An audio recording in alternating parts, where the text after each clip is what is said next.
only way I can put this into words is I don't think I know how to casually enjoy games anymore. Somewhere along the way, gaming stopped being something I experienced and became something that I started measuring. If I'm not progressing, improving, unlocking something, rising in rank, building status, or getting recognition, my brain starts to ask, what is the point? And I don't think I'm the only one who feels this way. I think a lot of modern gamers were trained into this path of thinking without even realizing. Now that I'm studying psychology, I keep looking back on my own gaming history and asking a different question. Not just why do I feel this way, but what conditioned me to feel this way? What systems, what games, habits, and environments taught me that fun only matters if it can be tracked, ranked, posted, compared, and recognized? Because I grew up in an era of gaming where everything has a number attached to it, like Call of Duty having KDs, Rainbow Six having your rank, Fortnite in your battle pass level, stat trackers, the list goes on. It wasn't just a game anymore. It was you had to prove that you played the game and prove that you were better than average. And over time, I think that started to change how I relate to games. The reward wasn't just the experience anymore, the reward became evidence of the experience. This is why most single player games can feel empty sometimes. Not because they're bad, some of them are incredible, but there's no audience, no rank, no visible progression, and no one to compare myself against. My brain almost doesn't know what to do with that experience. I think this is where online gaming has become more than something I did just after school.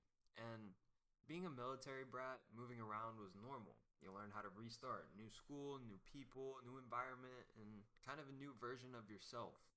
But online things felt a little more consistent. Even if I moved, my Xbox friends were still there. The Discord chat was still there, and the games were still there. And when that becomes one of the main places you feel stable, being good at games starts to carry more weight than it probably should. It's not just, oh, I'm skilled at this game. It becomes, this is where I fit in. This is where people know me. This is where I can prove myself. So competition wasn't just about winning, it was about having a place where I felt I had value. My first real jump into gaming was probably Black Ops 2 on the Xbox 360, which is kind of insane in retrospect. I seriously went from games like Skylanders straight into Call of Duty. I feel like that's a pretty big jump for an 8-year old. But a couple years later, I found Tom Clancy's Rainbow Six Siege, and that is seriously where competition hit a whole nother level and started to become a part of my identity. I started playing Siege when the game was fresh, around year one, season two. I was young, moving around, trying to figure out where I fit in, and Siege gave me something that felt structured.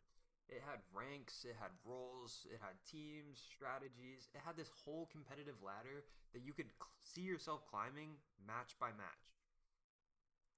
And Siege wasn't just about aim or reflexes. Yeah, that was very important, but what made me love it is that it felt like chess with a gun. You had to think about angles, timing, utility, drones, breaching, flanks, plant setups, and then counters, and how to use every millisecond of the round. There was always a better way to take up space, clear a room, open a wall, or waste time, and I love how serious it felt. I loved that it rewarded thinking. I loved that you could outplay someone before they even saw you on their screen. But that seriousness also started changing how I looked at games in general. I could not understand people who just played casually, and if somebody told me they were casually dropping 10 kills in a game, I was like, well, could you do that in ranked? Like, what's the point of playing casual? And it may sound ridiculous, but at the time, casual felt pointless to me. If there was no rank, no pressure, no proof, no consequence, it didn't really earn my respect. Eventually, I started moving more into the competitive side of Siege. You know, teams, LAN events, even going out of the country to watch Space Station Gaming win the Sixth Invitational. And once you start seeing gaming on a level like that, it's really hard to go back to treating it like something you could ever just do casually for fun. After Siege started falling apart for me, Rust filled that void almost perfectly, because Rust doesn't reward casual players the same, it rewards obsessed players.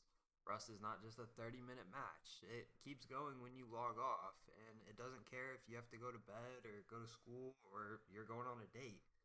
The second you log off, someone can pull up, steal all your stuff that you spent days progressing on in all of 10 minutes, and you'll never know who it was.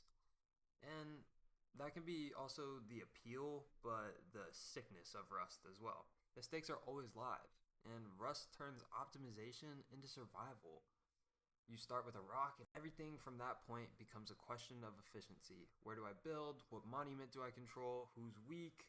Who's loaded?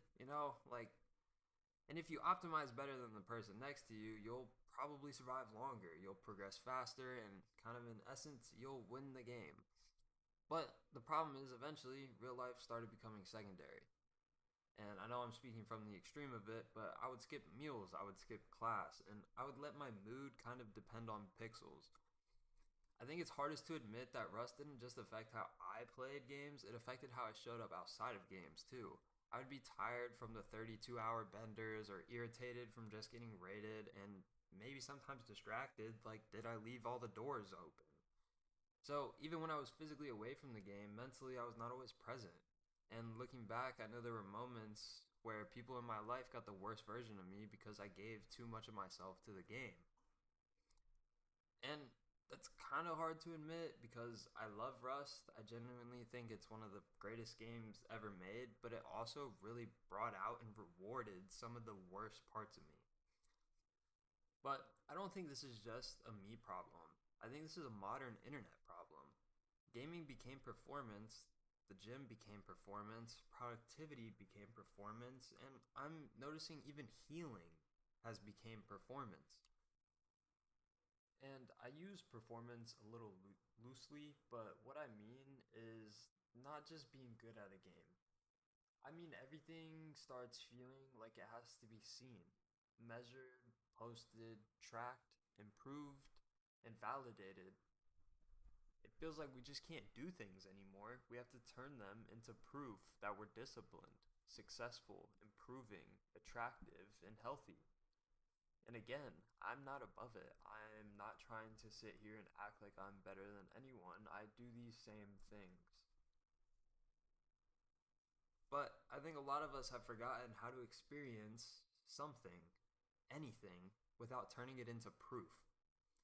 So I don't think the answer is I should quit gaming or that I should just chalk it up to competitive games are evil. That's not what I am saying or believe in. Some of my best memories in life have come from gaming, some of my closest friendships, some of the best and most intense times of my life. But I do think I'm trying to relearn how to play without needing everything to become progress.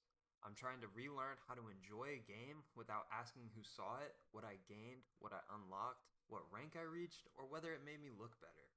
Because somewhere along the way, I optimized the fun out of gaming, and now I'm trying to figure out how to get it back.